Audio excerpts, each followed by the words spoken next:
미국과 이스라엘, 그리고 이란, 26일간의 격렬한 전쟁이 막 끝났습니다. 그런데 그 물밑에선 비밀 평화 계획이 오가고 있었다는 사실 알고 계셨나요? 하지만 이 계획, 사실 시작부터 실패할 운명이었습니다. 도대체 왜 그랬을까요? 지금부터 그 실패의 구조를 속속들이 파헤쳐 보겠습니다.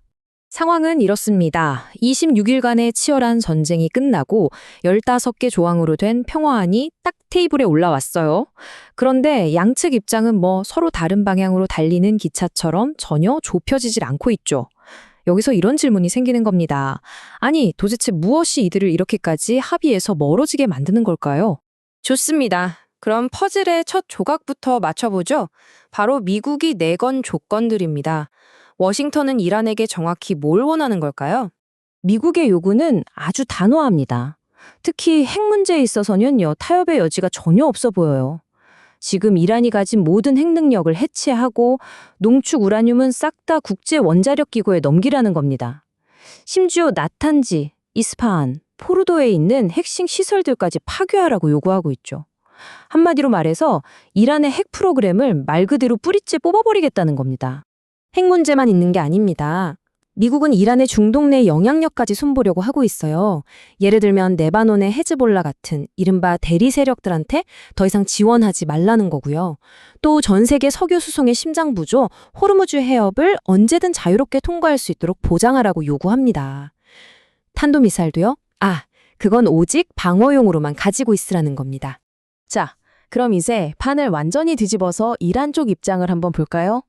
미국의 이런 요구에 대해서 테헤란은 전혀 다른 그들만의 이것만은 절대 안 된다는 조건들을 내걸고 있습니다.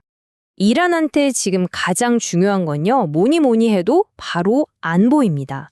그래서 페르시아만에 있는 미군 기지 싹 다 철수하라고 요구하고요. 앞으로 다시는 미국이나 그 동맹국들한테 공격받지 않겠다는 확실한 보장을 원하고 있습니다. 여기서 더 나아가서 이스라엘이 레바논의 헤즈볼라에 대해 벌이는 군사작전까지 멈추라고 요구하고 있죠. 안보 문제뿐만이 아닙니다. 이란은 국가의 주권과 관련된 문제도 아주 강하게 제기합니다. 이번 전쟁으로 입은 피해에 대해선 배상금을 받아야겠다고 하고요.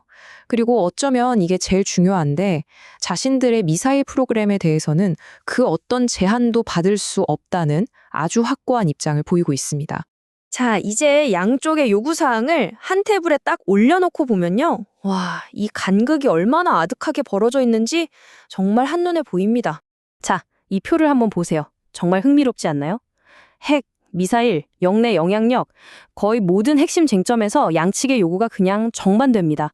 한쪽은 완전히 해체하라. 다른 쪽은 어떤 제한도 안 받겠다. 그런데 딱 하나 유일하게 겹치는 부분이 보이세요? 바로 모든 제재 해제입니다. 이게 지금 유일한 공통분모인 거예요. 이 상황을 정말 한마디로 딱 꼬집은 전문가가 있습니다. 외신 에디터인 엔페르 카프타놀루의 말인데요. 조항들을 나란히 놓고 보면 공통점이 거의 없습니다. 유일한 교차점은 제재 해제뿐입니다.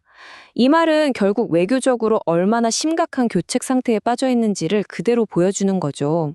좋습니다. 이제 양쪽의 요구 조건이 얼마나 다른지는 확실히 알겠습니다. 그럼 지금부터가 진짜 중요한데요. 도대체 왜 이렇게까지 된 걸까요? 이 교착 상태의 더 깊은 근본적인 원인을 한번 파고들어 보겠습니다. 단순히 종이 위에 쓰여 있는 요구사항들, 그 너머에 있는 겁니다. 어떤 의미 있는 협상조차 불가능하게 만드는 핵심적인 요인들, 바로 이 불신의 뿌리를 들여다봐야 합니다. 그리고 모든 문제의 시작과 끝, 가장 근본적인 첫 번째 이유는 바로 이겁니다. 서로에 대한 뿌리 깊은 불신.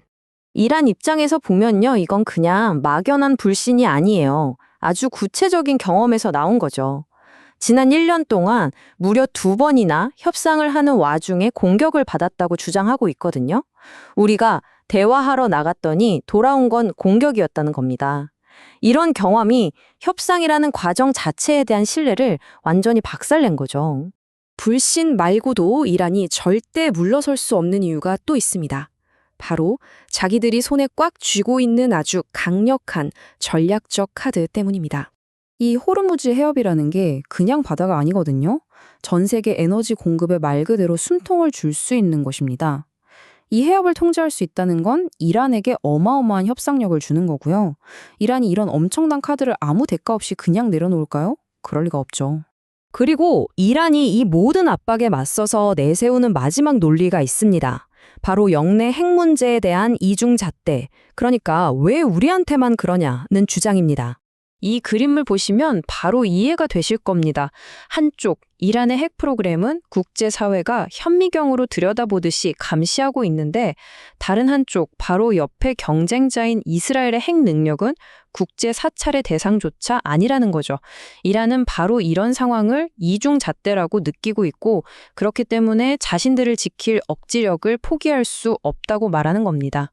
자, 그래서 결론이 뭘까요? 이 모든 게 합쳐져서 결국 지금처럼 직접 대화는 한마디도 없이 외교가 완전히 꽉 막혀버린 겁니다. 파키스탄이나 이집트를 통해서 간접적으로 메시지를 주고받는다는 이야기는 있지만 이란은 그것마저도 공식적으로는 부인하고 있는 상황입니다. 자, 그럼 이 복잡한 상황의 핵심 다시 한번 정리해 볼까요? 첫째, 양쪽 요구가 너무 달라서 화해가 거의 불가능합니다. 둘째, 과거에 공격받았던 기억 때문에 서로를 전혀 믿지 못하고 있죠. 셋째, 호르무즈 해협 같은 포기할 수 없는 강력한 카드가 판을 흔들고 있습니다. 그리고 마지막으로 어쩌면 가장 중요한 건데요. 이 모든 게 실제로는 직접적인 대화 없이 물밑에서만 오가고 있다는 사실입니다. 이렇게 근본적인 신뢰는 깨지고 양쪽의 입장은 평행선만 달리고 있는 지금. 만약 외교가 정말 끝까지 실패한다면 그 다음 단계는 과연 무엇이 될까요? 이 해결되지 않은 갈등이 앞으로 어떤 결과를 낳게 될지 계속해서 지켜봐야 할 정말 중요한 질문입니다.